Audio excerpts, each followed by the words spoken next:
Salut à tous.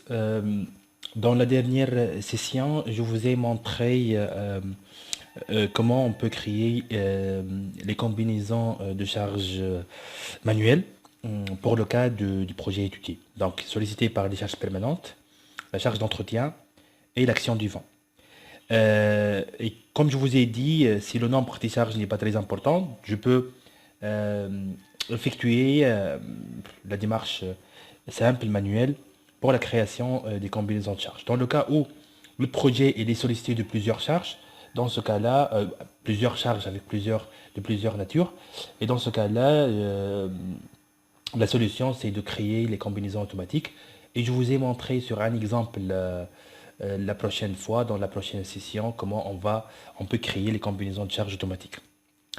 Euh, le sujet de cette vidéo-là, c'est de vous expliquer d'une façon générale comment on va modéliser, on va dimensionner la structure, juste après toutes les étapes qu'on a créées déjà. Donc, j'ai modélisé le portique, j'ai appliqué toutes les charges permanentes et variables, j'ai créé le relâchement, juste une petite remarque pour le relâchement. Pour afficher le relâchement, il faut cliquer sur bouton 3, tribu, et dans Favoris, vous avez ici relâchement. Donc vous pouvez cocher le relâchement pour afficher les relâchements que vous avez effectués. Bien sûr, j'ai dit que la liaison ici, il s'agit bien d'une rotule. Et la liaison par défaut d'un robot, c'est l'encastrement. Donc je dois modifier la liaison si il s'agit bien d'une liaison différente à la bord de l'encastrement. On a appliqué toutes les charges et on a généré des combinaisons automatiques. Des combinaisons, pardon, manuelles. Maintenant, l'étape suivante, c'est de dimensionner les éléments de la structure. Pour faire cette démarche-là, ou bien pour faire cette étape-là, il faut aller dans le bureau de travail, il faut choisir dimensionnement acier aluminium. Et vous allez avoir cette interface-là. OK. Vous avez la structure à gauche, avec le repère global, avec la liste des sections utilisées. Vous avez ici la fenêtre 1, numéro 1, et la fenêtre numéro 2. Je vais parler de ces deux fenêtres-là. Et comment on va l'utiliser pour dimensionner les éléments de la structure. Il faut faire attention ici, la norme déjà. Hein, CM66, c'est par défaut la norme utilisée pour le dimensionnement. Mais j'ai dit que, avant de commencer n'importe quel projet, il faut d'abord modifier les normes, bien sûr, en respectant le cahier de charge du projet. Je vais dimensionner les éléments de la structure selon le code 3. Je vais aller à Outils, Préférences de la tâche. Outils, Préférences de la tâche. Et dans Normes de conception, pour les structures en acier et aluminium, je vais choisir la norme française Eurocode 3, 1993-1. Qu'est-ce que ça veut dire 1993-1? C'est la partie de l'Eurocode 3 qui s'intéresse aux bâtiments en charpente métallique. Kiff pour les pondérations, c'est selon l'Eurocode 3, la norme française. Ok. Attention, les paramètres ici, le message, c'est les paramètres de flambement sont définis par défaut selon le CM66. Ok. Donc regardez maintenant, la norme a été changée. Il faut faire attention avant de commencer cette démarche-là. Dans pièces, vous avez ici la liste des pièces qui constituent votre structure. Et vous avez ici famille. Parce que dans la deuxième partie, ou bien vous allez vérifier des pièces bien définies, ou bien vous avez dimensionné des familles. J'aimerais beaucoup travailler toujours avec les familles. Et je vais vous montrer un exemple pour créer les familles. Je reviens ici. Vous avez des poteaux en profilé et vous avez une ferme étrier. Combien de familles j'ai? J'explique. La première famille, ce sont les familles des poteaux. Le même profilé et les mêmes caractéristiques. Deuxième famille, je vais prendre par exemple la membrure supérieure. Troisième famille, c'est la membrure inférieure. Quatrième famille, les diagonales. Cinquième famille, les montants. Je vais créer 5 familles et pour chaque famille, je vais saisir les numéros des barres qui constituent cette famille-là Pourquoi cette étape-là? C'est une étape très très importante parce qu'elle va faciliter beaucoup le dimensionnement et la détermination des profilés exacts de notre structure. J'ai aucune famille qui est déjà créée parce que je vais commencer maintenant. Je vais cliquer sur Nouveau pour créer la famille numéro 1.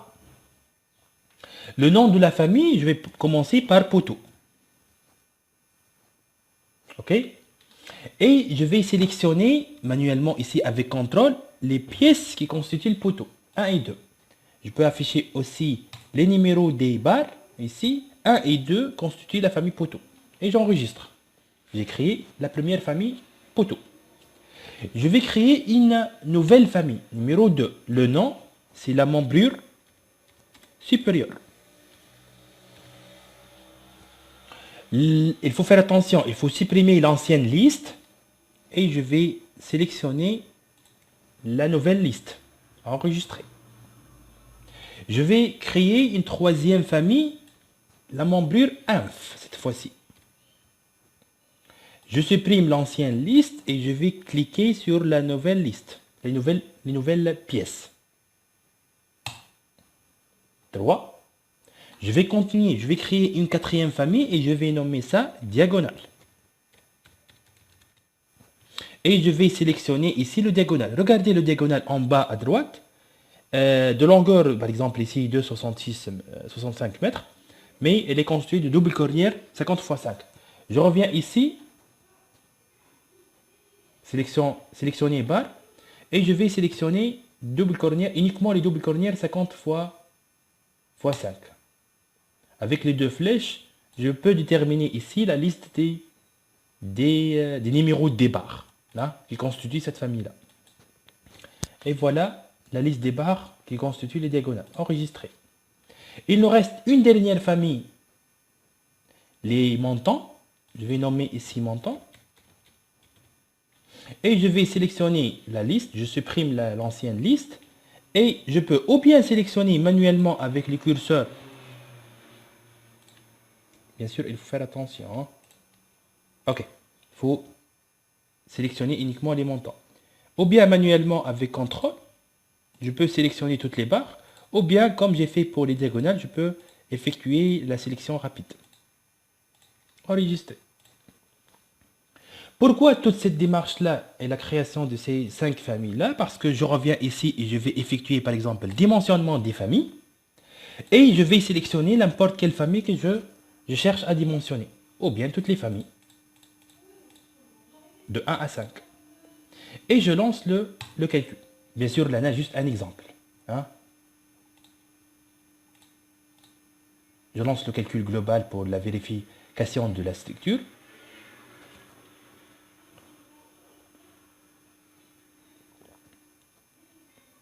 Et après, je clique sur calculer pour vérifier, pour regarder est-ce que c'est bon pour les familles, oui ou non. Bien sûr, croix rouge, c'est-à-dire croix dans un cercle rouge, non vérifié. OK, vérifié. Instabilité. OK, vérifiez bien le poteau pour notre cas. Flèche vers le bas, surdimensionné si vous allez choisir le UPE 300. Flèche rouge vers le haut, c'est-à-dire si vous allez essayer avec le UPE 240, non vérifié. Ça ne vérifie pas. Bien sûr, il y a d'autres démarches à effectuer avant cette étape-là, avant de lancer le calcul ici. C'est la création ou bien la création des paramètres types pour chaque barre, pour chaque famille. Bien sûr, je vais dimensionner à l'état limite ultime et je vais vérifier aussi à l'état limite service. Bien sûr, imaginez qu'on a créé des combinaisons de charge. Vous allez cliquer ici, combinaison, et vous allez chercher les combinaisons de charge à sélectionner. Toujours avec les flèches pour faire monter les combinaisons choisies. Avant cette démarche-là, il y a une étape très très importante. Je reviens ici. Vous allez importer, constituer des poteaux et une fermetrier. Tous les éléments de la fermetrier transférant uniquement les efforts axiaux. Et les poteaux sont des éléments qui sont soumis à la flexion composée. Donc, dans le cours CM, il faut que, dans le cours CM, vous avez les différentes vérifications à effectuer pour pour les différents types d'isolation. Je vais simplifier ici les éléments de la ferme transférant uniquement les efforts axiaux, ou bien compression, ou bien traction. Si l'élément est soumis à la traction, je vais vérifier uniquement la résistance de la section transversale. Si l'élément est comprimé, dans ce cas-là, il faut vérifier le flambement. Pour les poteaux, qui sont des éléments soumis à la compression, à la flexion, pardon, à la flexion composée, les poteaux sont des éléments qui sont soumis à la flexion composée. Dans ce cas-là, il faut vérifier l'élément vis-à-vis le flambement et le déversement. Ok? Donc, bien sûr, ici, je ne vais pas entrer dans les détails. Le plus important ici, c'est de vous montrer les démarches à effectuer avec robot. Mais, comme je vous ai dit, j'ai fini avec la première fenêtre pour la création des différentes familles. Et bien sûr, le nombre des familles dépend du projet. Si j'ai d'autres éléments, je dois créer d'autres familles. L'objectif, c'est de dimensionner ces familles-là. OK? Avant de travailler, d'aller vers cette fenêtre-là, il faut aller dans type de barre acier aluminium et il faut créer des fiches pour chaque famille. Et ces fiches contiennent quoi? Contiennent les paramètres de flambement, les paramètres de déversement et qu'est-ce que je vais vérifier à l'état limite service. Bien sûr, je vais expliquer brièvement ces fenêtres-là parce que il y a beaucoup de détails et il faut avoir des connaissances du cours CM pour bien remplir cette fenêtre-là. Qu'est-ce que ça veut dire des connaissances? C'est-à-dire il faut connaître comment on peut déterminer les coefficients de flambement et les coefficients de déversement pour l'élément considéré. Mais l'objectif de cette vidéo-là, c'est de vous expliquer de quoi il s'agit. Après, vous allez remplir ça. Ici, j'ai créé 5 familles. Poteau, membrure inférieure, membrure supérieure, diagonale et montant. Je vais commencer par le poteau. Et je vais créer une fiche pour les poteaux. Je vais travailler sur le poteau pour vous montrer la démarche à effectuer. Le poteau, c'est un élément qui est soumis à la flexion composée. Donc, je dois vérifier sa résistance vis-à-vis le flambement et aussi le déversement. Le coefficient ici, coefficient fois la longueur. Donc, vous avez ici un poteau, je vais prendre un coefficient égal à 1 pour la longueur par rapport à Y et pour la longueur par rapport à Z. Quand ce coefficient-là change, si le poteau il est traversé par rapport à Y ou bien par rapport à Z, par une poutre. Donc, bien sûr, la rigidité, elle est très importante par rapport à la rigidité du poteau.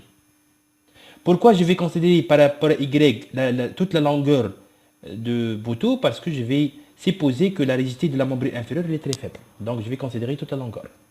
1, c'est-à-dire 1 fois coefficient fois la longueur. Donc, je vais considérer toute la longueur du poteau pour le flambement dans le plan de la ferme par rapport à Y et pour le flambement hors plan de la ferme par rapport à Z. Maintenant, dans cette partie-là, je vais définir les coefficients de flambement. Et le coefficient de flambement, ou bien la longueur de flambement, il dépend de la longueur initiale, ici, et il dépend du coefficient de flambement. Et le coefficient de flambement, il change en fonction de quoi? En fonction de la liaison à l'extrémité de chaque élément.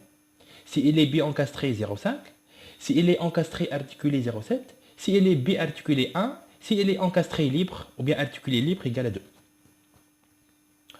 Le flambement par rapport à l'axe Y, c'est le flambement dans le plan de la ferme. Et regardez ici, si j'affiche le croquis, vous avez Z, c'est l'axe perpendiculaire à l'écran, Y, c'est l'axe perpendiculaire à l'écran, et Z, c'est l'axe parallèle à l'écran. Donc, si elle va flamber par rapport à l'axe Y, elle va flamber dans le plan de la ferme. Si elle va flamber par rapport à l'axe Z, elle va flamber hors plan de la ferme.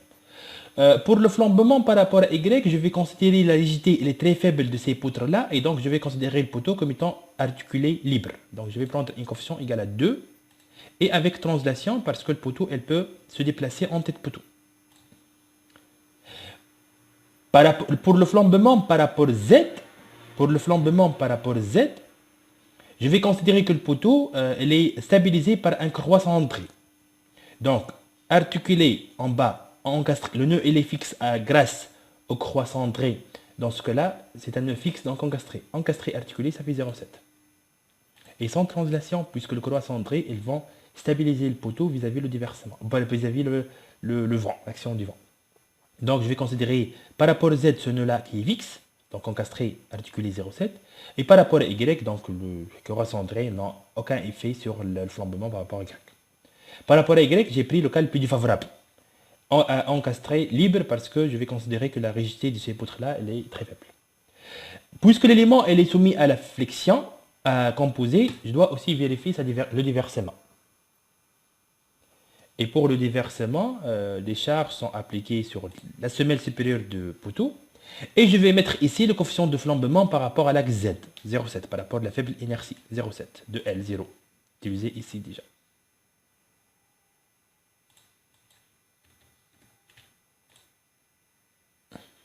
Pour la vérification à l'état limite service, bien sûr, je vais vérifier le déplacement par rapport à X, qui ne dépasse pas la hauteur sur 150.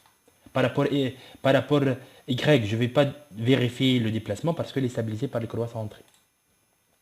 Donc, avec cette méthode-là, j'ai créé une liste, ou bien j'ai modifié les paramètres de flambement pour les paramètres pour le poteau. Je clique sur enregistrer, fermer, et je vais sélectionner ou bien affecter la nouvelle fiche pour les éléments considérés, les deux poteaux. 1, bien sûr, et 2. Appliquer. Donc, les paramètres qu'on a saisis sont maintenant appliqués vers le poteau. Si j'arrive à terminer avec cette étape-là, et bien sûr pour toutes les familles, je reviens ici, je vais cliquer sur dimensionnement des familles, et je vais choisir la famille considérée, ou bien je vais dimensionner toutes les familles. Est-ce que je vais effectuer les dimensionnements à l'état limite ultime ou bien à l'état limite service? C'est-à-dire des vérifications. Est-ce que je vais faire à l'état limite ultime, à l'état limite service? Et bien sûr, pour dimensionner l'élément, il faut vérifier toutes les conditions à l'état limite service et toutes les conditions à l'état limite ultime. Dans cette partie-là, il faut sélectionner les combinaisons de charges. Si j'ai coché état limite ultime, je dois sélectionner ici les combinaisons de charges à l'état limite ultime. Si je vais choisir ici l'état limite service, il faut sélectionner les combinaisons de charges à l'état limite service. Et dans la prochaine vidéo, je vais vous montrer comment on va créer les combinaisons complètes et automatiques pour n'importe quel projet. Si j'arrive à venir avec cette partie-là, il suffit de cliquer sur calculer et le résultat s'affiche, peu n'importe le résultat ici, juste pour vous expliquer. Il va vous donner les résultats pour les familles sélectionnées. Est-ce que le profil est vérifié ou non? Si non vérifié, il faut augmenter la section du profil. Donc, c'est juste une petite démonstration pour vous montrer quelles sont les démarches à effectuer pour le dimensionnement des différents éléments de la structure considérée. Bien sûr, comme je vous ai dit, c'est toutes les démarches nécessaires à effectuer. Mais la partie la plus difficile, c'est pas la création des familles, c'est pas le travail effectué avec cette famille-là, mais c'est la création et le travail qu'il faut effectuer sur les paramètres de chaque famille. Donc c'est ça. C'est important cette démarche-là, comme je vous ai dit, pour finaliser avec le projet à effectuer. Les paramètres de flambement et de déversement, il faut bien déterminer ces paramètres-là parce qu'elles ont un grand effet sur le résultat obtenu. Je vous remercie.